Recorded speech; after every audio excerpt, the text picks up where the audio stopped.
আকাশ একজন তরুণ ফটোগ্রাফার ও ব্লগার যে পরিত্যক্ত এবং ভুতুড়ে জায়গা ঘুরে দেখতে ভালোবাসে। শহর থেকে অনেক দূরে একটা পুরনো পরিত্যক্ত জমিদার বাড়ি। লোকে বলে এই বাড়িতে সূর্যাস্তের পর কেউ থাকলে সে আর ফেরে না। আকাশ তার নতুন হাই ডেফিনিশন ক্যামেরার লেন্স পরীক্ষা করার জন্য সেই কুখ্যাত জমিদার বাড়িটিকে বেছে নেয়। তার প্ল্যান, বাংলার ভুতুড়ে স্থান নিয়ে সে যে ভ্লগ সিরিজ করে তার জন্য কিছু দুর্দান্ত শট নেওয়া। বিকেল গড়িয়ে সন্ধ্যা নামছে। আকাশ ক্যামেরা হাতে বাড়ির ভেতরে ঢোকে। সে ভ্লগ শুরু করে। হ্যালো বন্ধুরা, আমি আকাশ। আজ আমি এসেছি সেই বিখ্যাত পোড়ো জমিদার বাড়িতে। দেখা যাক এখানকার রহস্যটা ঠিক কি। বাড়িটার ভেতরটা অন্ধকার আর ধুলোয় ভরা। দেয়ালে মাকড়সার জাল, বাতাসে একটা ভ্যাপসা গন্ধ। আকাশ একটা বড় হলের ছবি তুলছিল। হঠাৎ তার ক্যামেরার ভিউ ফাইন্ডারে সে দেখতে পায় একটা আবঝা ছাড়া যেন ঘরের এক কোণ থেকে অন্য কোণে সরে গেল। সে ক্যামেরা নামিয়ে তাকায়, কিচ্ছু নেই, হয়তো আলোর খেলা। সে নিজেকে বোঝায়। সে দোতলার একটা ঘরে যায়। ঘরটা ভর্তি পুরনো আসবাব, সাদা কাপড়ে ঢাকা। হঠাৎ সে স্পষ্ট শুনতে পায় কেউ যেন খুব আস্তে ফিস ফিস করে কথা বলছে।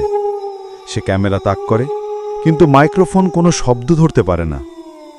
আকাশ ভাবে হয়তো বাইরে হাওয়ার শব্দ। রাত বাড়তে থাকে। আকাশ একটা লম্বা করিডোরের শট নিচ্ছিল। হঠাৎ তার মনে হয় জায়গাটা অস্বাভাবিক ঠান্ডা হয়ে গেছে।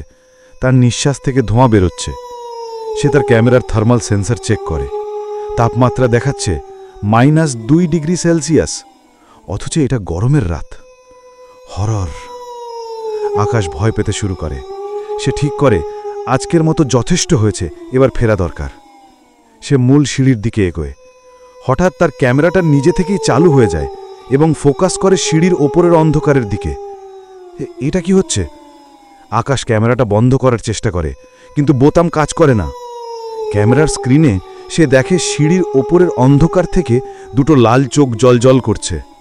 আকাশ ভয়ে জমে যায়। সে আলো ফেলে, কিন্তু সেখানে কেউ নেই। কিন্তু ক্যামেরার লেন্সে চোখ দুটো তখনও দেখা যাচ্ছে। আতঙ্কে আকাশ ক্যামেরাটা ফেলে দিয়েই পালানোর জন্য দরজার দিকে ছোটে, কিন্তু দরজাটা বাইরে থেকে বন্ধ। সে যতই জোরে ধাক্কা দিক, দরজা খুলে না। সে শুনতে পায় সিঁড়ি দিয়ে ভারী কিছু একটা নেমে আসছে। খসখস খসখস শব্দটা। আকাশ পকেট থেকে ফোন বের করে আলো জ্বালতে চেষ্টা করে, কিন্তু ফোনের স্ক্রিনটা শুধু কাঁপছে আর তাতে ভেসে উঠছে বিদঘুটে সব সংকেত। হঠাৎ সব শব্দ থেমে যায়। ঘুটঘুটে অন্ধকার। আকাশ কাঁপা কাঁপা গলায় বলে, কে কে ওখানে? কোনো উত্তর আসে না। কয়েক মুহূর্ত পর তার ঠিক কানের পাশে একটা হিমশীতল কণ্ঠে কেউ ফিসফিস করে বলে, খুব সুন্দর ছবি তোলো তো তুমি। আকাশের গগন বিদারী চিৎকার শোনা যায়। পরদিন সকালে পুলিশ এসে বাড়িটায় তল্লাশি চালায়। তারা আকাশকে পায় না। শুধু সিঁড়িকু নিচে পড়ে থাকতে দেখা যায় তার ক্যামেরাটা। একজন অফিসার ক্যামেরাটা তুলে নিয়ে চালু করেন। ক্যামেরাটা ঠিকঠাক কাজ করছে, কিন্তু মেমরি কার্ডে কোনো ভিডিও বা ছবি নেই। শুধু একটাই ফাইল আছে। অফিসের ফাইলটা প্লে করেন। সেটা একটা অডিও রেকর্ডিং। তাতে শুধু আকাশের সেই শেষ গগন বিদারী চিৎকারের শব্দটা শোনা যায়। চিৎকারের শব্দটা হঠাৎ থেমে যাওয়ার পর সেই হিমশীতল কণ্ঠটা আবার শোনা যায়। সে হাসছে আর বলছে, লেন্সটা আমার খুব পছন্দ হয়েছে।